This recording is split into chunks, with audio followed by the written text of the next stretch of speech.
Fundamental rights in the Indian constitution. Right to equality जो कि article 14 से 18 तक दिया हुआ है। राइट टू फ्रीडम जो आर्टिकल 19 से लेकर के 22 तक दिया हुआ है। राइट अगेंस्ट एक्सप्लॉयटेशन जो आर्टिकल 23 से 24 तक दिया है। Right to freedom of the religion जो कि आर्टिकल 25 से 28 तक दिया हुआ है। कल्चरल एंड एजुकेशनल राइट जो कि आर्टिकल 29 से 30 दिया हुआ है। और राइट टू प्रॉपर्टी जो कि अब रिप्लीटेड है which was given in article 31।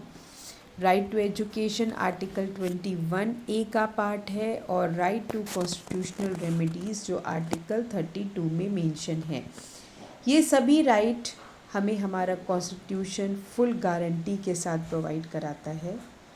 Right to equality means कि हिंदुस्तान का हर एक इंसान, चाहे वो ऊंचा हो या नीचा, चाहे अमीर हो या गरीब, चाहे वो किसी भी जाति धर्म का हो, हर किसी के लिए इक्वल राइट्स है।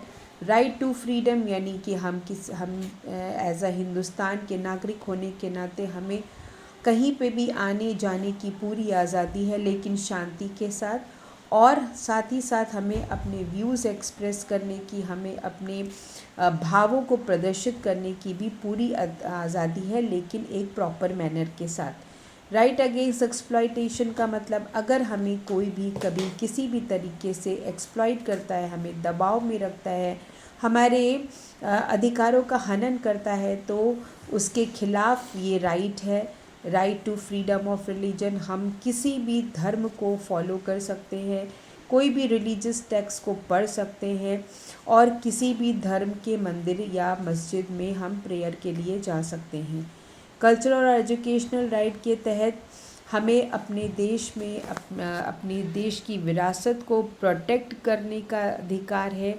और साथ ही साथ हमें अपने को एजुकेशन, चाहे वो हम देश में रह कर के लें या विदेश में रह कर के हमें पूरा अधिकार है कि हम अपनी शिक्षा को बढ़ा सकते हैं और अर्जित कर सकते हैं। राइट टू द प्रॉपर्टी का मतलब जो कि अभी रिप्लेट किया गया है, यानी कि ऑटोमेटिकली पेरेंट की प्रॉपर्टी बच्चों को ही मिलती है। फिर राइट टू द एजुकेशन के तहत हर एक 5 साल से लेकर के 14 साल के बच्चे को फ्री और कंपलसरी एजुकेशन के तहत हमारी सरकार ने गांव में कई प्राइमरी पाठशालाएं खोली, जिससे कि हर गरीब से गरीब बच्चे को पूरी शिक्षा प्रोवाइड की जाती है। उसके बाद right to the constitutional remedies है जो कि हमें प्रोटेक्ट करता है।